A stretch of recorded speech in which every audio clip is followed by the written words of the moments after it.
Hey everybody, Roxabox90 here, back with Oath of the Gatewatch spoilers. I actually totally forgot that spoiler season was starting this week, especially since we had that huge drop not too long ago with tons of spoilers.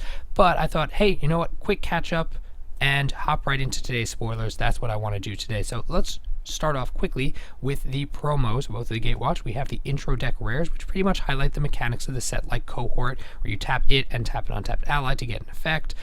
Devoid, which you already knew about, but we also have the introduction of Waste, the Waste mana, which we discussed before, and then you have cards with Surge and a card with Support, which is, I don't think we've mentioned Support. It pretty much is Support X. When it comes into play, then it gets X 1/1 counters on up to a 1/1 counter on up to X targets, which seems really flavorful, and it's just a way for newer players to get introduced to the set's mechanics through the intro decks, and all of them seem, the regular decent intro rares that we expect.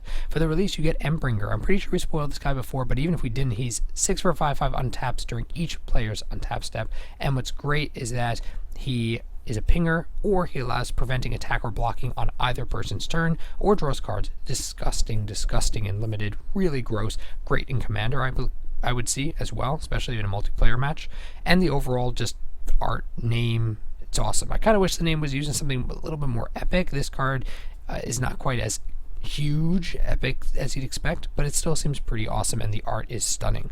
Buy a box promo, Goblin Dark Dwellers, we've spoken about already, but here you have another opportunity. If this card takes off, here's another option to get it in the buy box.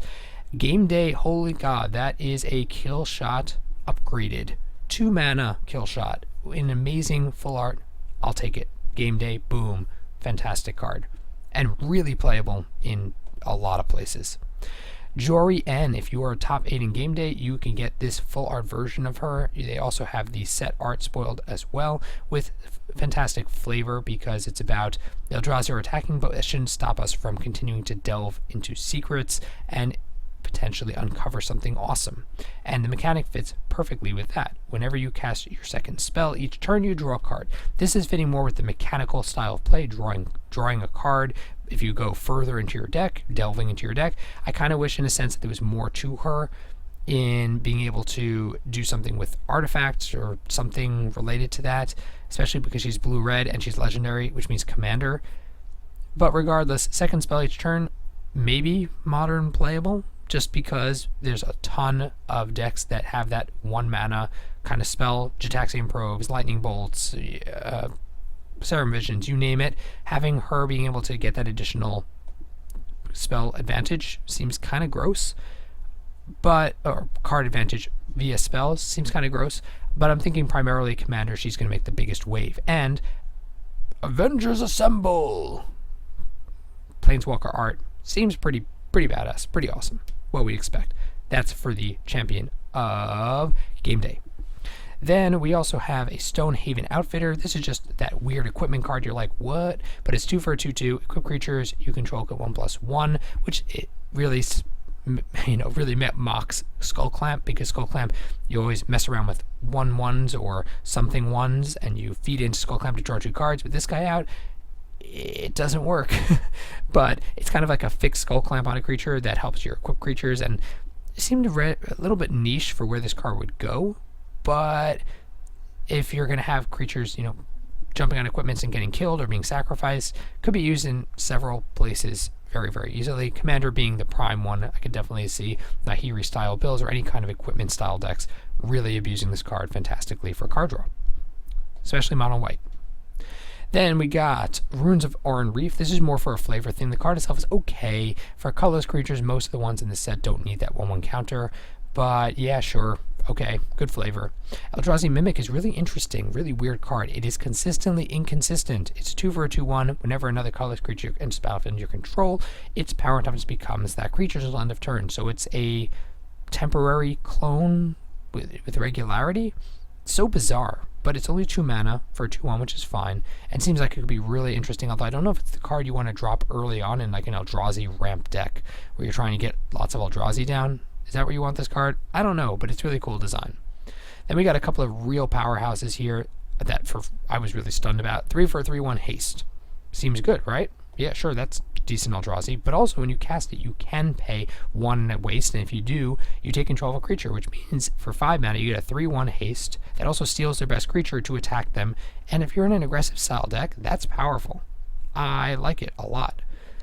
This guy, Vile Redeemers, also reminds me of Wolfear Avenger, 3 for a 3/3 with flash. Boom, done, good card. But you can also do 4 mana for a 3/3 flash that puts a 1/1 into play for each of your non-token creatures which die this turn, which means if your opponent's like, haha, turn 4, turn 5, wrath the board, languish, whatever, boom, you land this guy on their turn, and you refill your board with Scions. Seems disgusting. Good. Awesome commander card. I could see it in limited for sure, but even potentially in standard, seeing play. I like it. Then we got a cycle of 3-drops. They're all decent for limited. That's primarily where they're built for. Reflector Mage is probably the most disgusting. It's a 2/3 for 3 that bounces a creature and then prevents them from playing any creature with that name the next turn. That's tempo. That's what I'm talking about. And the cycle itself is overall pretty decent. Call the Gatewatch. This is Planeswalkers Avengers Assemble or Planeswalkers Assemble. 3 mana, search your deck for a Planeswalker, put it in your hand. I don't think there's ever been a tutor like this. I mean, there's tutor to get any card in your deck, but to get just Planeswalker, I don't think so. Commander players, rejoice. This card is fantastic. Remorseless Punishment. 5 mana for a sorcery. Target opponent loses 5 life unless they discard 2 cards or sacrifice a creature or a Planeswalker. Repeat this process once. So immediately you're like, oh my god, 5 mana, 10 life. 5 mana to take 10 damage, 10 of their life. But the fact that this card gives so many outs makes me wonder where the heck this card works. Obviously, it could be something for Commander, sure, it works. But in a more standardized environment, limited, sure, I guess, no matter what, you're going to be doing good damage to them. But in Standard, against maybe control decks, since they don't have a lot of permanence, but regardless, having so many options doesn't seem like the kind of card you want to play. If you're playing against a control deck, you want to kill them faster than they can before they can take control of the game. This card on turn 5, I doubt this is the one you want to be playing, and it's quite a painful counter to lose to. You don't really get any effect for it. Not such a fan of where it's going to go there, but in Commander, this card seems fun. Limited seems pretty good, and the overall flavor is a win. Linvala the Preserver to wrap it up. 6 for a 5/5 flying angel. When it enters the battlefield, if an opponent has more life than you, you gain 5 life. When it enters the battlefield, if an opponent has more creatures than you, put a 3/3 angel. So the first effect is more important because for control style decks, you're likely going to have lower life. It's kind of that timely reinforcements card. It's a huge flyer. That also gives you that life gain back you need so you don't have that, they can't get that last push on you. And then potentially if they have more creatures than you, again, control deck, you get a 3/3, which means it's Thragtusk level value, hence the mythic, because they're probably worried about that. Thragtusk level value, but it's fixed because it's a little bit more mana.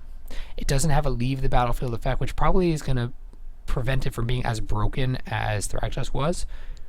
But at the same time, it's so much value, I kind of can't help but see this card seeing play somewhere. I mean, limited, of course, is disgusting, but in Standard, it fits into so many strategies.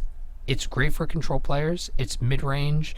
It gives you, if you're anticipating against more aggressive style decks, just overall, it's a good sideboard card.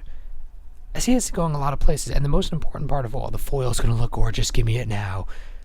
I like it. It's not particularly genius in design, but it's a really strong card, I think. So those are the spoilers for today. Thanks so much for catching up with me. I'm really looking forward to continuing spoiling the set and overall having a little bit more of a reasonable timeline on getting these to you. So thanks for watching, everyone. If you enjoyed the video, then please tap that like button. If you're new to the channel, check in and subscribe. As always, Roxabox90 signing out. I'll see you guys next time.